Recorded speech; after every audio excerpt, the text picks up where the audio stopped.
Klay Thompson's dad ended up checking Monica McNutt and everybody who has the same ideology that she has when it comes to why Caitlin Clark is famous and why she's such a big phenomenon. When Mychal Thompson, an NBA champion and Klay Thompson's father, admitted that he was genuinely starstruck after meeting Caitlin Clark, I had to go back and watch the interview again.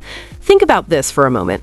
He's someone who won NBA championships with Magic Johnson, competed against legends like Michael Jordan and Larry Bird, raised a multi-time NBA champion in Klay, and has spent his entire life surrounded by basketball royalty. Yet there he was, openly showing admiration for a WNBA superstar, and some people tried to diminish that.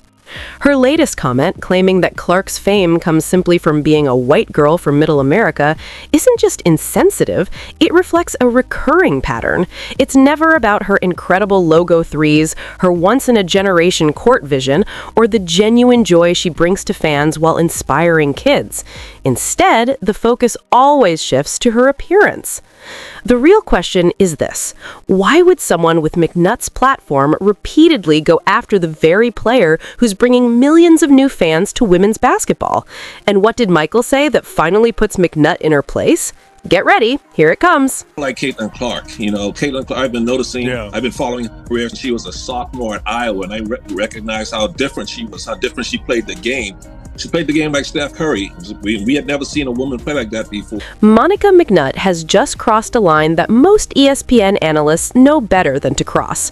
In a recent BBC interview with special correspondent Katie Kay, McNutt downplayed Caitlin Clark's exceptional talent, choosing instead to credit her rapid rise to fame to her appearance and what she supposedly represents, rather than to her once-in-a-generation skills. I was trying to emphasize it for about a year, then he finally caught on, and men who travel with us in our traveling party who are basically anti-women's basketball just didn't care for it, didn't want to talk about it, had no interest in it at all.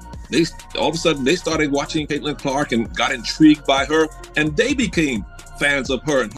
Take a moment to really let that sink in. According to McNutt, it's not Clark's record-breaking NCAA scoring, her precise passes, or those stunning crossovers that leave defenders frozen.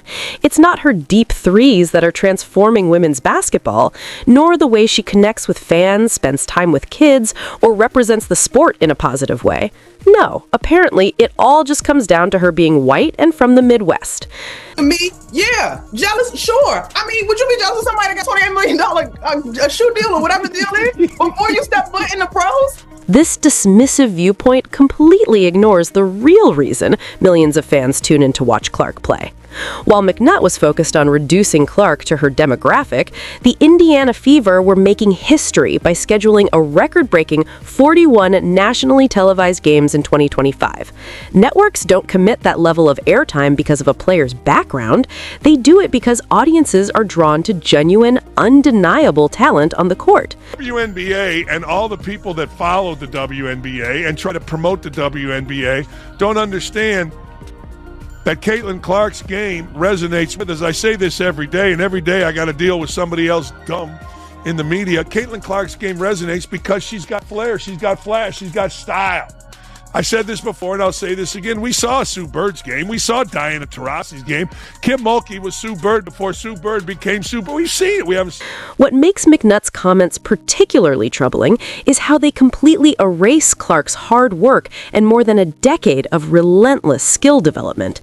Every behind-the-back pass, every logo three, these weren't handed to her because of privilege. They were earned through countless hours in empty gyms when no one was watching. McNutt conveniently overlooks that Clark led the entire league in assists as a rookie while adapting to an entirely new level of competition. That cover the NBA, these people that play in the NBA, these people that cover the NBA. There, I said these people, all of you, black, white, green, purple. Why don't you understand a very simple thing? Her game is dynamic.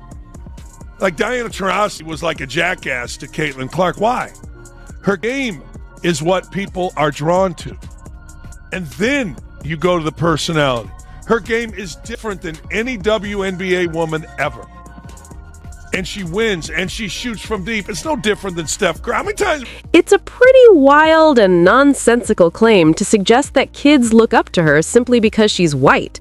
The hypocrisy is hard to miss when you realize that McNutt earns a paycheck from the very ESPN that broadcasts Clark's games and benefits enormously from her popularity. It's the sports media equivalent of biting the hand that feeds you while simultaneously insisting that hand doesn't deserve to feed at all. Actually, the main reason is because of her talents. It's not because of her race. Her race has nothing to do with it. You know, especially with kids. She's saying kids don't see color, man. The kids that I grew up around, and when I grew up as a kid, I didn't see color, man. I did not see color. I didn't care about color. I didn't know what color was. I just knew you were a human being, and I was trying to be your friend. It's kind of a crazy, nonsensical take to say that kids were looking up to her because Fans didn't stay quiet. Social media erupted in outrage following McNutt's remarks. One user on X even wrote that she should be fired immediately. As hashtags trended and clips of her comments spread, the backlash wasn't just about defending Clark, it was also a response to the insulting implication that Clark's vast fan base supports her because of her race, rather than her exceptional basketball talent. What McNutt failed to grasp is that Clark's appeal extends far beyond demographics. There's all type of nationalities and ethnicities that follow Caitlin Clark and rock with her. So it's not that. Demographics. Just go to any Fever game and you'll see fans from all backgrounds proudly wearing her jersey. Talk to them and they'll gush about her court vision, her fearless shot making, and her relentless competitiveness.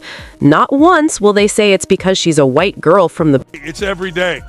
I don't know why Monica McNutt or anybody that professes to know basketball can't simply say, you know, her game's just different than everybody we've ever seen. Ever. Now, don't tell me. I've watched. Ever. Tamika Catchy's great player. The outrage over McNutt's racial comments is just the latest chapter in what appears to be a personal vendetta against the WNBA's brightest star. This wasn't a one-off remark or a simple mistake. McNutt has consistently moved the goalposts whenever Clark achieves something extraordinary. Done. Sabrina, Brianna, Kelsey, Diana Taurasi. You had and have these white players in the league that never galvanized the people like this. All right. Now, granted, you can have some people come back and say, well, the media and the coverage wasn't as good as it is now. NILs and things like that weren't popping off. That has nothing to do with it. That has nothing to do with it, man. If they were that captivating, they would. Monica McNutt's criticism of Caitlin Clark ignores her once-in-a-generation talent, instead focusing on her race and background. Fans, players, and even NBA veterans like Mychal Thompson recognize Clark's extraordinary skills and competitive drive. Thompson calls out the jealousy, envy, egos, and pettiness fueling the anti-Clark narrative, while Clark continues to dominate on the court. The sky in the playoffs right now, which means that Angel Reese, in theory, has impacted winning in a greater way.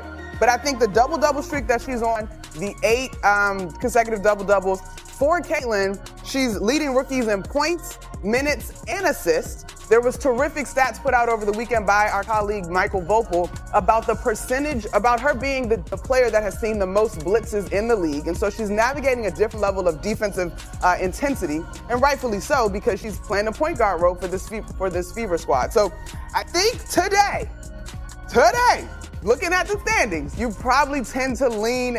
The Indiana Fever are building a championship-caliber team around her, combining a young, dynamic roster with veteran leadership. Clark's impact goes far beyond demographics. She draws fans, inspires young players, and transforms how the game is played. No analyst's bias can overshadow the undeniable basketball brilliance she delivers every night.